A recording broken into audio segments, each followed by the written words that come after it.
Hello and welcome to my review of Dragonheart by Charles Edward Pogue. This is a novelisation based on Pogue's own screenplay to the 1996 Dennis Quaid, Sean Connery movie. This edition does not credit Patrick Reed Johnson, even though accounts of the movie's creation process and the movie credits list him under story by. Johnson's own version of events would see him the creator of Dragonheart, and other editions of the novel credit him as co-author. There is also a junior novelisation of the book by Adriana Gabriel that came out 3 years after this. The hodgepodge of versions and credits does reflect the film's somewhat difficult creative process. The story here, as you probably expect, mostly follows the events of the film. It is set in the 10th century and follows Sir Bowen, a knight who follows the old code, a somewhat chivalrous set of observations come commandments. Bowen is mentor to the Prince of the Realm, Einan, and tries to instill in him the value of honour and valour, because the boy's father, Frayne, is a tyrant. As is usually the way with tyranny, it provokes a peasant revolt, and Frayne, in the centre of the slaughter, is killed. Einan, rushing into the fray, gives a glimpse of his true character in attempting to snatch the crown from his dying father. In the process, however, he's gravely wounded. Einan's mother follows unspecified old ways and takes Einan to Draco, who, initially reluctant, shares his life force with the boy and saves him, hoping Einan will be a better ruler than his father. He is not, and opens a forced labour camp to build a new castle where punishment by blinding is not rare. Bowen, though, helps some of the prisoners escape, and convinced that Einan was a good boy who didn't do nothing, he decides to hunt the dragon that has bewitched him, even if it means killing every dragon alive. 4 years pass and Bowen is hunting dragons and crosses paths with Gilbert, a monk, scholar and poet. Gilbert witnesses the successful hunt of one dragon and the beginning of his duel with Draco. The two reach a standoff and eventually agree that they will work together to defraud the local lords, Draco menacing the villagers, with Bowen then turning up to kill the dragon.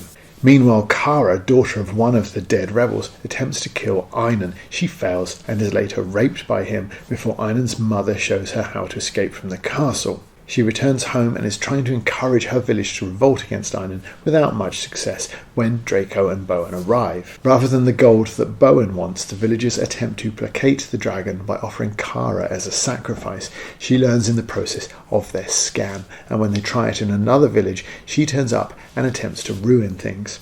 However, it is Draco's fake death dive into a shallow river that exposes their scam, and they're forced to flee to Avalon, resting place of King Arthur. The ghosts of Arthur and his knight persuade Bowen to lead Kara's rebellion, and with Draco's help, they hope to overthrow Einan. Draco, however, knows that his heart gives Einan an immortality of sorts, and that for the rebels to win, he will have to die. Bowen trains the villagers and they attack Einan's new castle and are winning when Gilbert's arrow wounds Einan and causes the same pain to be felt by the heart-linked Draco, who crashes into the castle and is captured. Bowen, Kara and Gilbert vow to rescue him and use the tunnels that Kara escaped in to sneak into the castle. Bowen duels with Einan, who cannot be killed, but he does fall from the ramparts into the underground tunnels. Draco explains to Bowen that he will have to kill him in order to defeat Einan. In terms of plot, between the initial mentorship, the duplicitous scamming of the villagers, the raising and training of a rebellion, and the two attacks on Einan, this is a pretty ambitious story, especially when you try and fit it in to a single novel of this size. I think in modern times, writers who are less economic in both senses of the word would fancy this as the inevitable trilogy, each one the weight of your average paving slab. And if you've seen the film, you'll begin to notice quite early in the text that situations and characters are considerably fleshed out. Kara really underutilised in the film, possibly because of the creative differences involved, possibly because of Dina Meyer's performance. It's hard to be sure which is the chicken and which is the egg in that process. Kara has extra scenes, a larger part in numerous others, a more active part in the rebellion, and especially in Einan getting wounded. Her relationship with Bowen is somewhat anachronistic, a transplant of a more cliched medieval setting to the Dark Age setting here, but it is at least more meaningful than the chemistry-free version the movie delivered.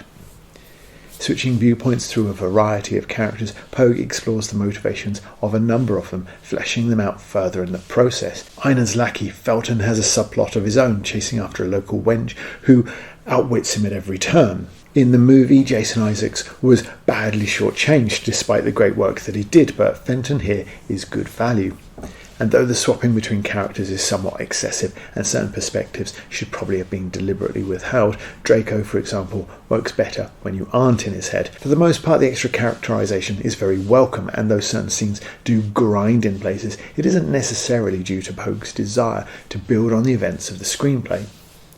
Despite cramming so much into a pretty slim book, Dragonheart does feel a little laboured in places. Typically, this is due to an excess of dialogue and one or two nonsensical additions, the most overt of which is that as part of their scam, Bowen and Draco decide that at one village it's Bowen's turn to die.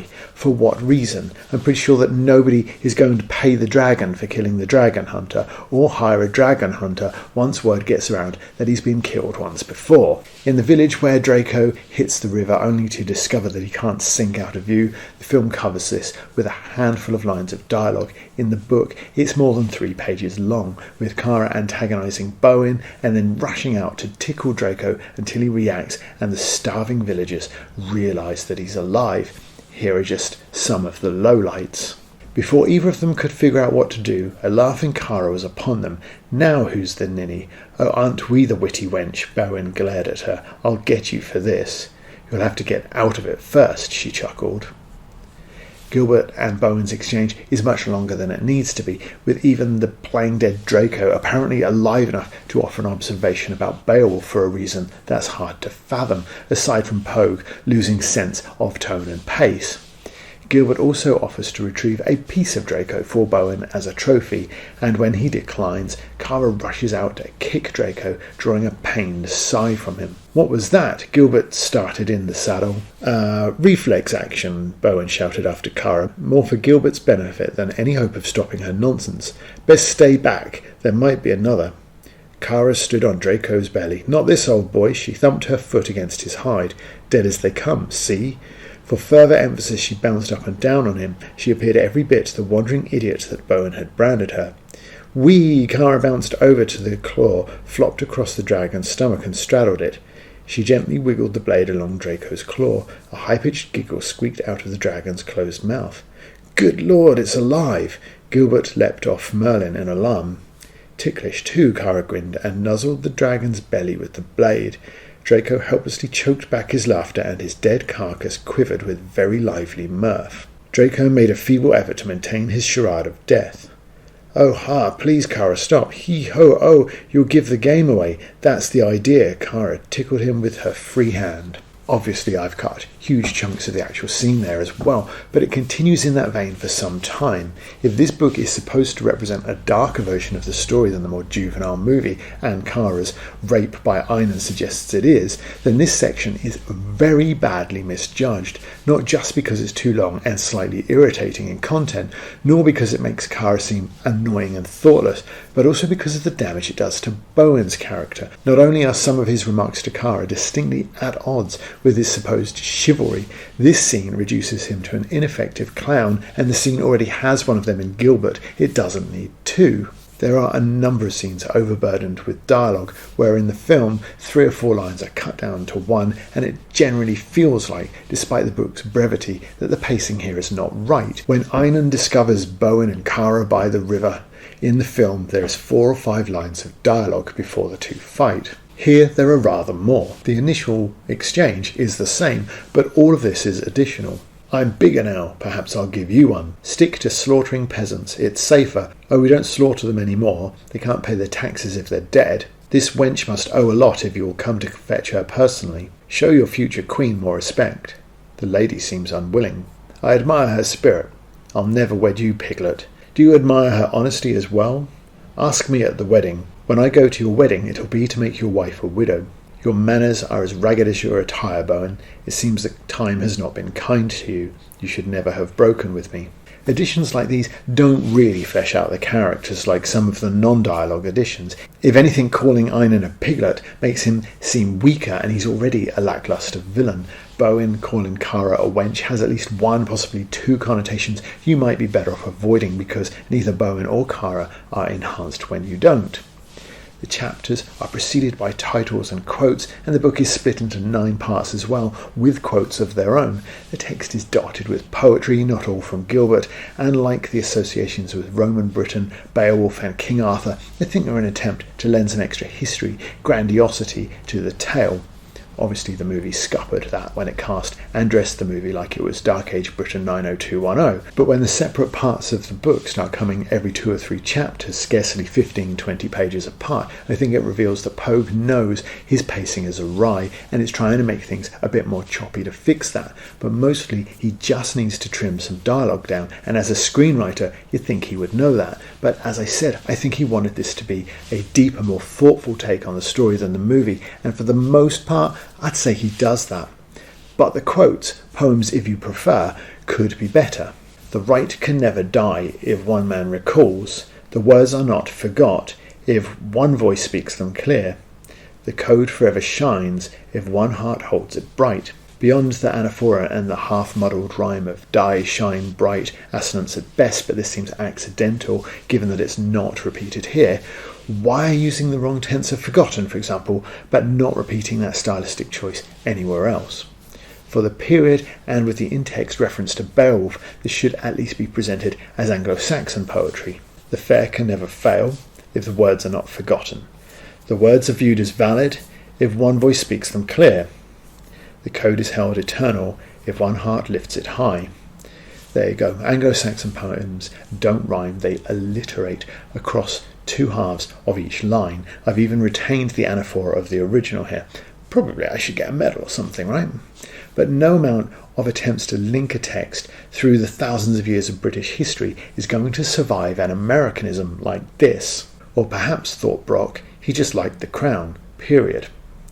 That's just horrible, and when you're 4 pages removed from dialogue like this, curse not what you know not, you've got something wrong. While Pogue's action never raises a temperature above lukewarm, and his novelisations do tend to aim towards a pretty youthful audience, there is some nice writing here too. There's the consistent visual motif of Kara's red hair as firelight, some lively alliteration in Bowen's dream sequence, and when steam is writhing and the sun impaling itself and bleeding out at sunset, it speaks a little of the body politic as a country ails with its king.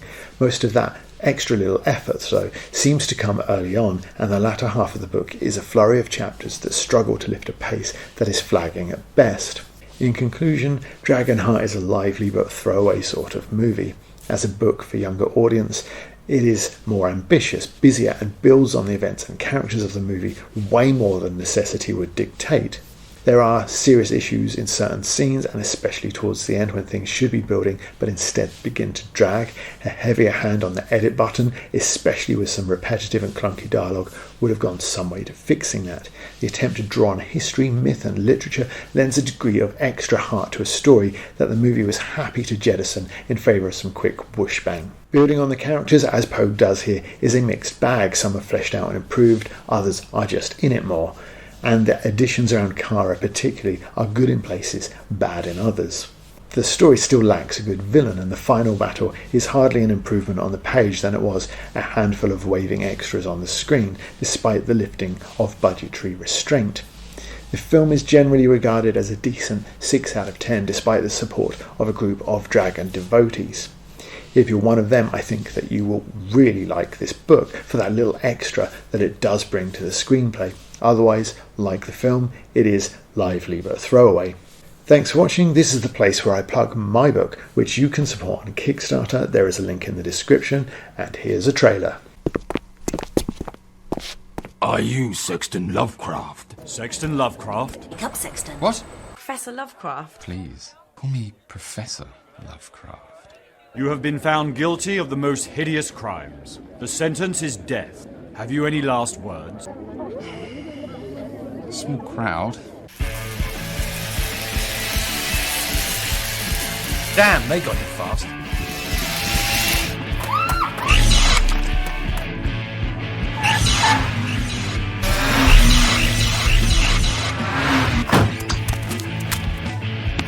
They're coming through! Professor Lovecraft, help me! Oh my god! They turned Professor water.